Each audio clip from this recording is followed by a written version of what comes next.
Iniciamos las clases de Pentateuco precisamente con el primer libro de la Sagrada Escritura, que es el Génesis.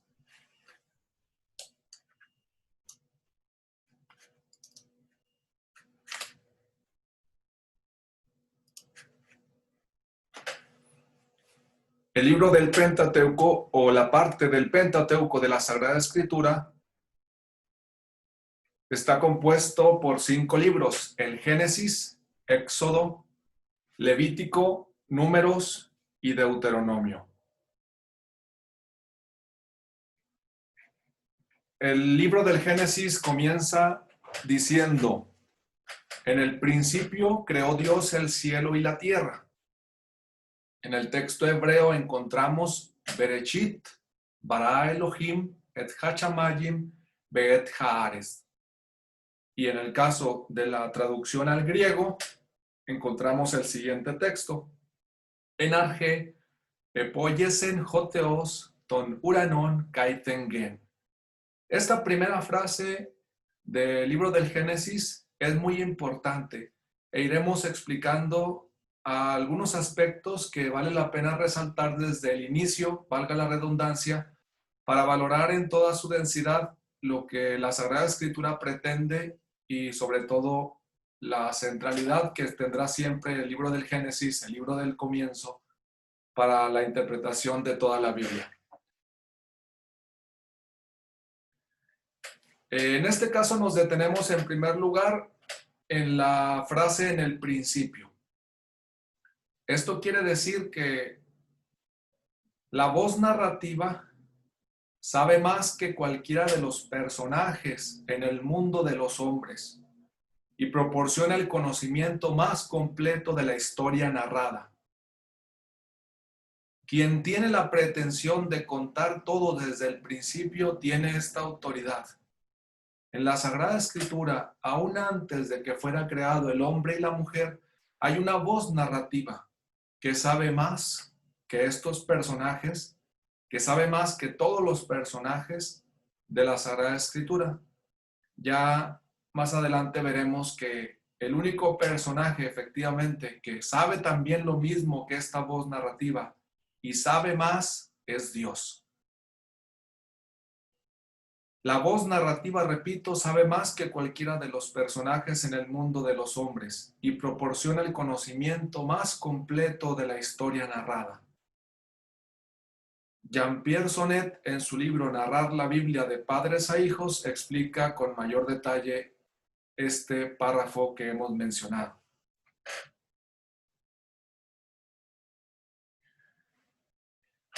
Si la voz narrativa sabe más que todos los personajes, y en ese sentido está unida también a la perspectiva de Dios, puesto que Dios también sabe más que todos los personajes, nos preguntamos dónde pudo haber obtenido este modelo. ¿Quién narra sabiendo más que los personajes? En el siglo XII a.C. tenemos una narración titulada Enuma Elish. No forma parte de la Biblia, pero sí del contexto donde la Biblia nace, que es el Oriente Antiguo. Y allí en este texto se nos dice también por parte de una voz narrativa: cuando allá arriba el cielo aún no tenía nombre, ni tampoco abajo la tierra, anuncia el narrador de la primera tablilla de Enuma Elish. Cuando allá arriba el cielo aún no tenía nombre, ni tampoco abajo la tierra. Es decir, el narrador de Enuma Elish tiene un modelo también de narrador omnisciente. Él sabe todo, incluso antes de que el cielo tenga nombre o las cosas que están en la tierra. Si nos fijamos, la Sagrada Escritura también empieza con una frase semejante: en el principio creó Dios el cielo y la tierra. Hay una voz narrativa omnisciente que nos va a narrar este acontecimiento de la creación del cielo y la tierra por parte de Dios.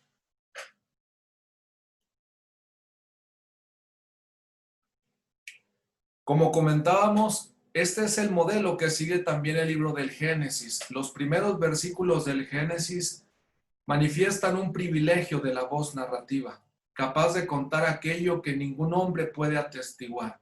Como decíamos, aún no está creado ni Adán ni Eva. Por lo tanto, ¿cómo entender este inicio de la Sagrada Escritura? Tenemos que entenderlo como un privilegio que otorga la Sagrada Escritura a esta voz narrativa, o un privilegio de una voz narrativa para poder narrar el instante de la creación. En el principio, Dios creó el cielo y la tierra. Y entonces continuará la narración. Dijo Dios, haya luz.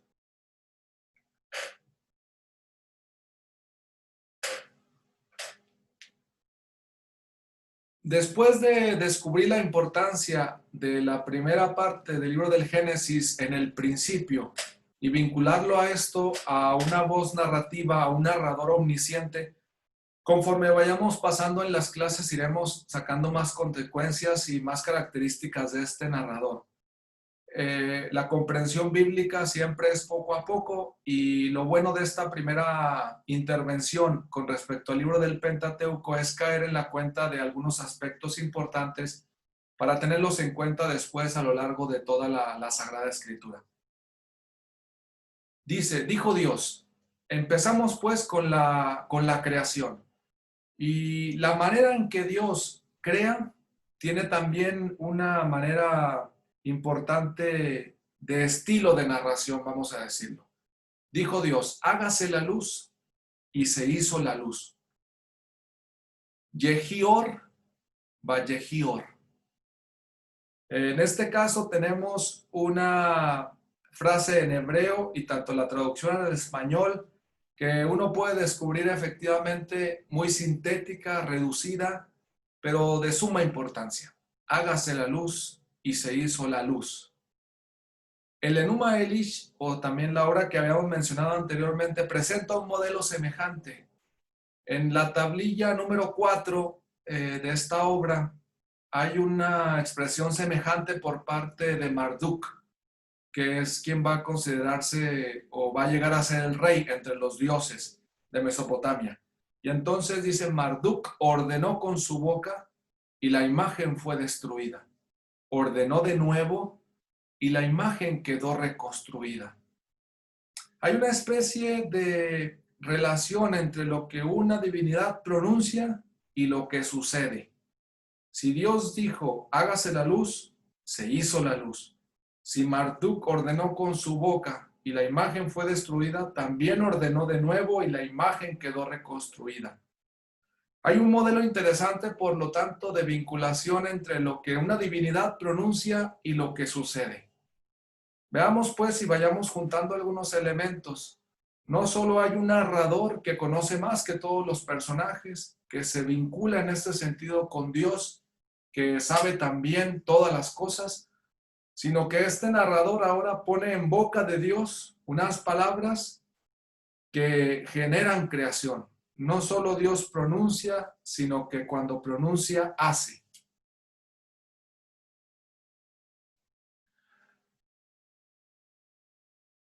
¿Qué es lo que sucede aquí en esta forma de narrar? Tenemos la técnica literaria del discurso directo. Es decir, el narrador va a poner en boca de Dios las palabras que se dicen. Revela al mismo tiempo la intención de Dios y su actualización en la palabra que la expresa. Una inmediata continuidad en el movimiento, desde hágase la luz a la luz se hizo, enfatizando que Dios no hizo nada entre lo que dijo y lo que sucedió, sino que diciendo fue hecho. Se destaca pues una inmediata continuidad entre lo que Dios pronuncia y lo que sucede. Esta es la característica principal del discurso directo en Génesis 1:3 y es lo que subraya también uno de los autores más importantes en técnicas literarias de la Sagrada Escritura como Meir Sternberg, en un libro que citaremos al final en la bibliografía.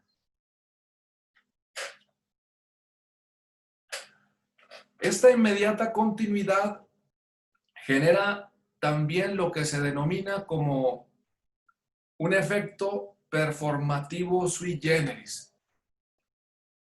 Hay un libro de John Austin, Cómo hacer cosas con las palabras, de 1962, que acentúa también lo que el libro de Génesis pone de relieve desde el inicio. Performativo sui generis quiere decir que Dios necesita solo decir la palabra para cumplir el efecto en el mundo.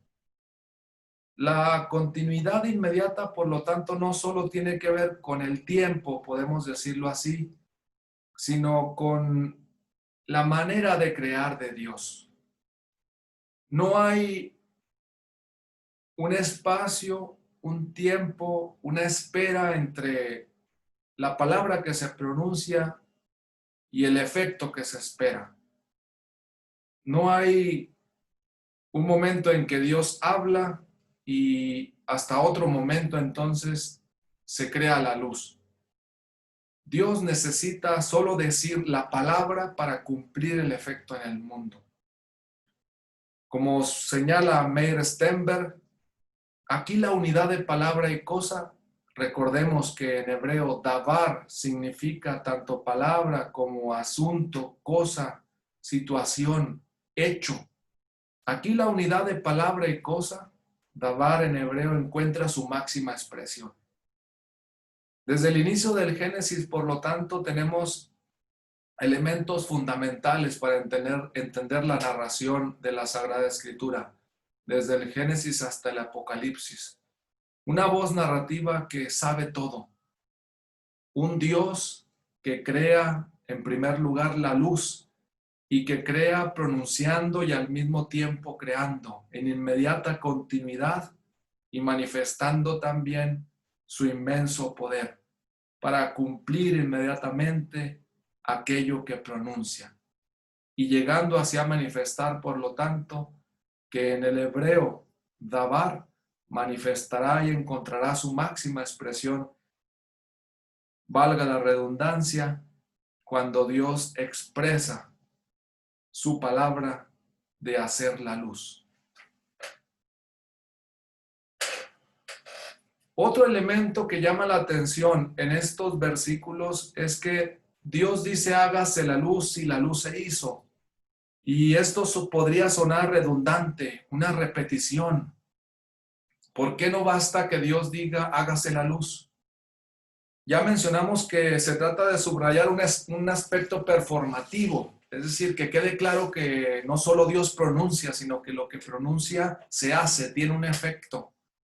Pero también aquí el fenómeno de la repetición nos manifiesta que en la Sagrada Escritura repetir y repetir va a ser una manera de narrar.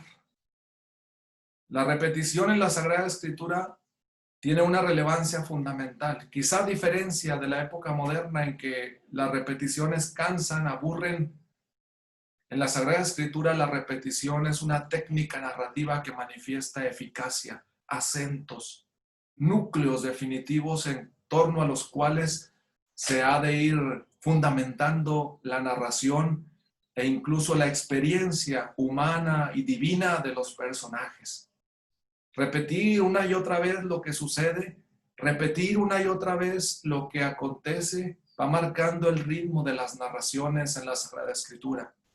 No solo en la poesía, por supuesto, uno de los géneros literarios en donde más luce la repetición, sino también en la prosa. Y en ese sentido, la repetición nos recuerda que hay una relación de causalidad. En el caso de hágase la luz y la luz se hizo, se pone de manifiesto que Dios es creador y que hay un vínculo entre el efecto y quien pronuncia, y que no es solamente una palabra más que se lanza al aire a ver qué sucede, sino que Dios con su voz crea la luz, hágase la luz. Y al mismo tiempo el narrador hace eco de esta creación dando cuenta de lo creado. Y la luz se hizo. El narrador es testigo, por lo tanto, de que Dios es la causa de que haya luz. El narrador hace eco de que la creación efectivamente es fruto de la palabra de Dios. El que pronuncia hágase la luz y el narrador que testimonia que se hizo la luz. La repetición, por lo tanto, no es inútil. sino que establece una relación de causalidad y manifiesta que hay un testigo precisamente de lo que Dios ha hecho, y ha hecho precisamente pronunciando su palabra.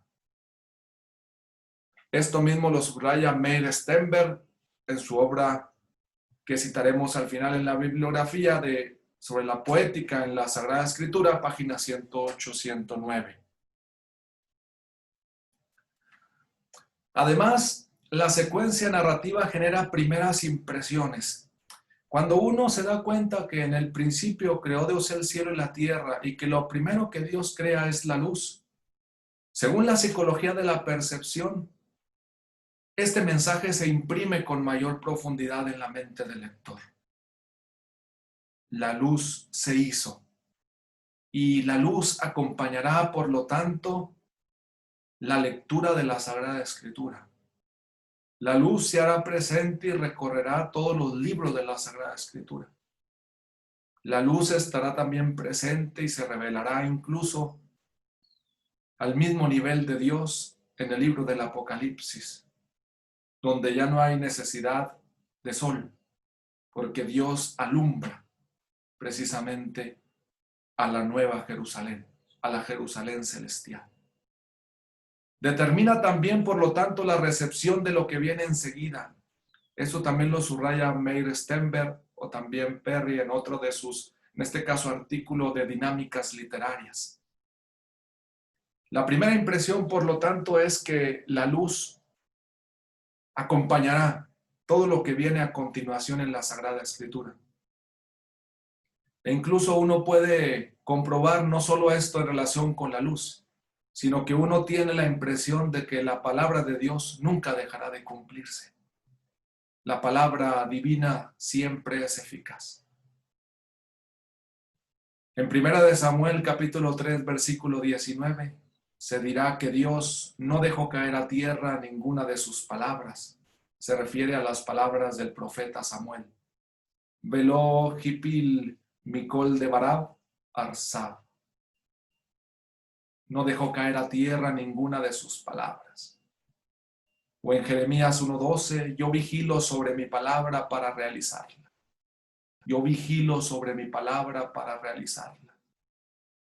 La eficacia de la palabra divina se imprime desde el inicio en la mente del lector, que se acerca a leer detenidamente y a disfrutar de la narración del libro del Génesis.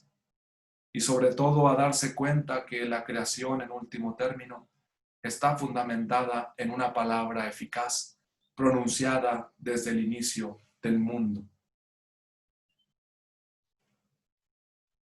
Seguimos avanzando y en el versículo 4 de este primer capítulo del libro del Génesis se afirma, y Dios vio que la luz era buena. Vayar Elohim et Jaor Kitov. Y más adelante en el versículo 31 del mismo capítulo, y Dios vio que todo lo que había hecho, y he aquí que era muy bueno. ¿Qué significan estas frases? Entramos al fenómeno narrativo del punto de vista.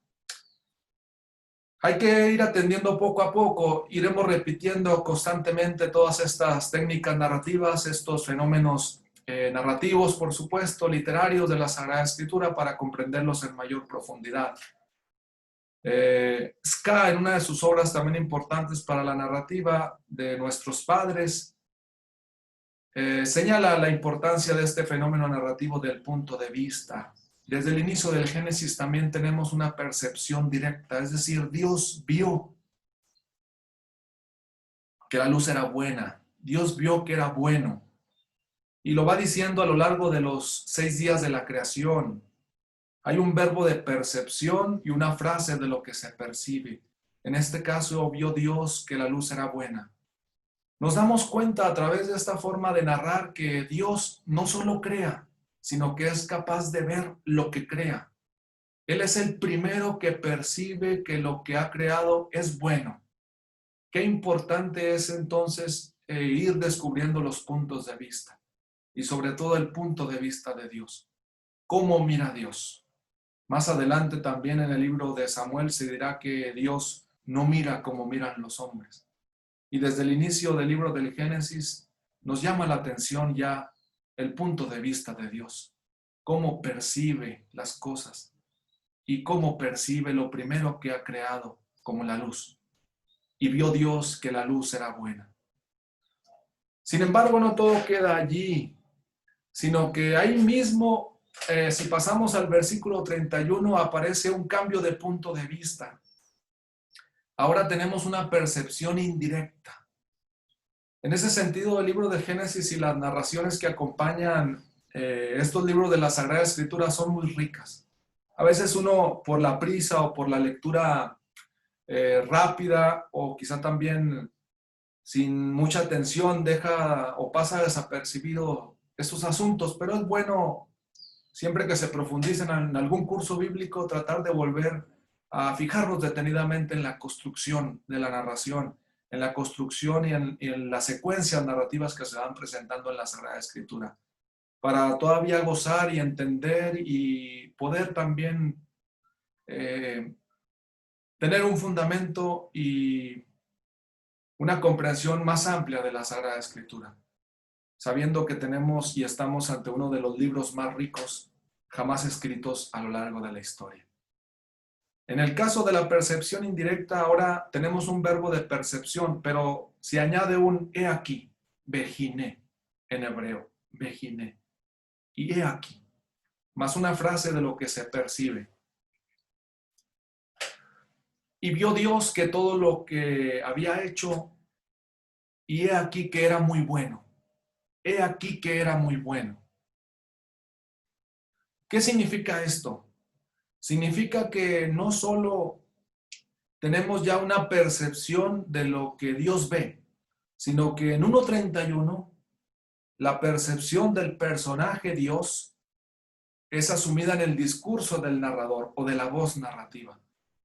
Ya no solo es que Dios vea que lo que había hecho era bueno, sino que el narrador ratifica, he aquí, que era muy bueno.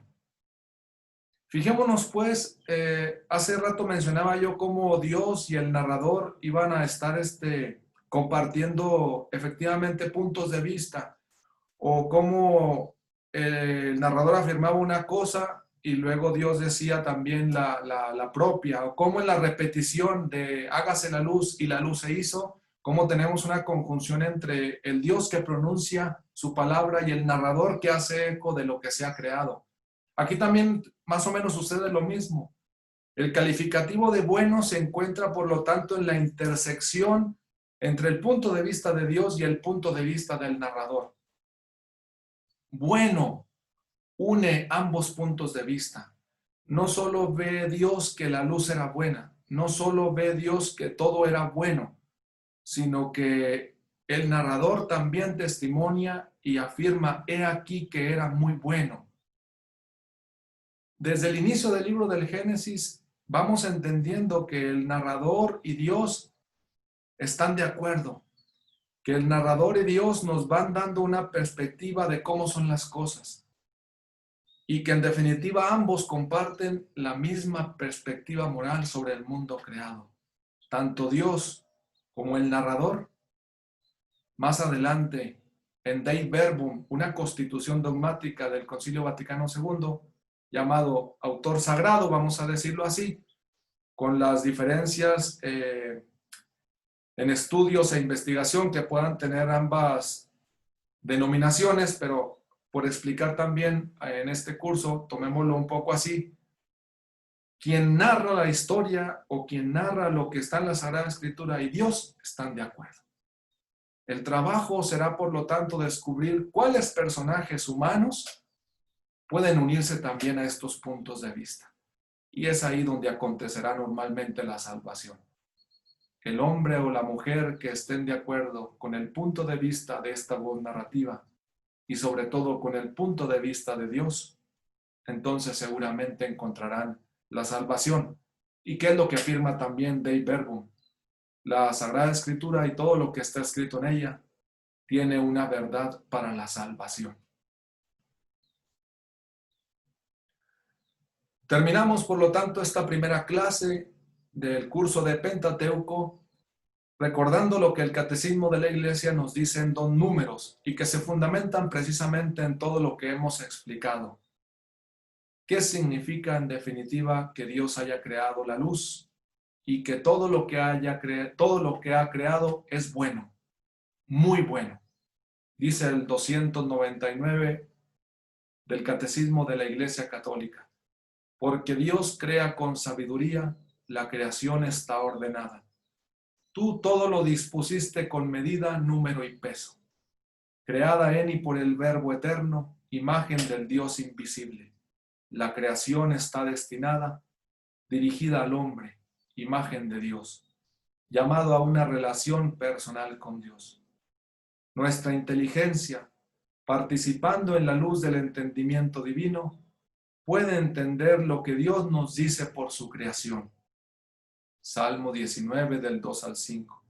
Ciertamente no sin gran esfuerzo y en un espíritu de humildad y de respeto ante el Creador y su obra. Aquí viene lo importante. Salida de la bondad divina, la creación participa en esa bondad. Ya no solo el catecismo reconoce que vio Dios que era bueno, muy bueno, sino que el catecismo afirma que Dios mismo es bueno. Él es la bondad divina y la creación participa en esa bondad. Porque la creación es querida por Dios como un don dirigido al hombre, como una herencia que le es destinada y confiada.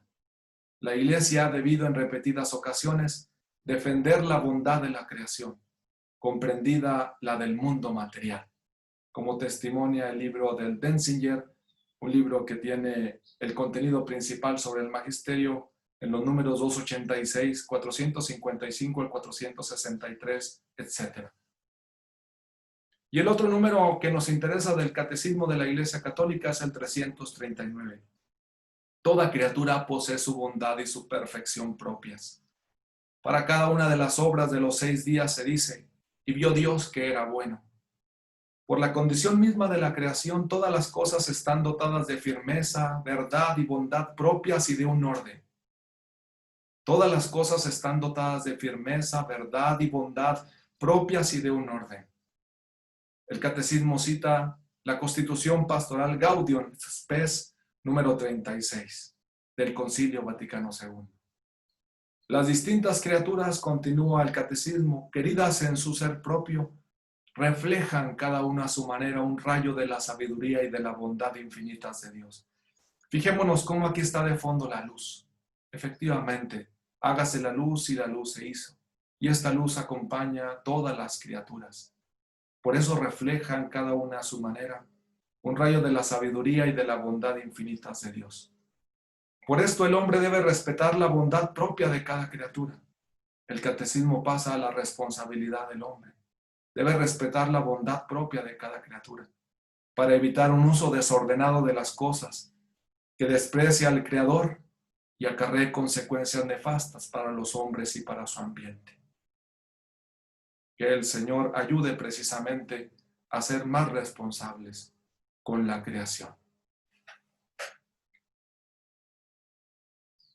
Como bibliografía que recomendamos para esta clase tenemos una publicación de Jean-Pierre Sonnet, profesor de la Universidad Gregoriana de Roma. Tiene una publicación, Narrar la Biblia de padres a hijos. También recomendamos los cuadernos bíblicos, el número 107 de Jean-Louis Ska, Jean-Pierre Sonnet también, que habíamos citado anteriormente, y André Benin. Análisis narrativo de relatos del Antiguo Testamento, con algunas sugerencias y técnicas que iremos también trabajando a lo largo de las clases de este curso. Y finalmente citamos esta obra monumental, aún no traducida al español, pero que es siempre de utilidad para nuestros estudios, Poéticas de la Biblia, de la narrativa bíblica. En este caso de Meir Stenberg, que trabaja sobre todo en Israel en algunas de las clases y también es invitado a muchas de las universidades del mundo para compartir su sabiduría literaria y su sabiduría también bíblica.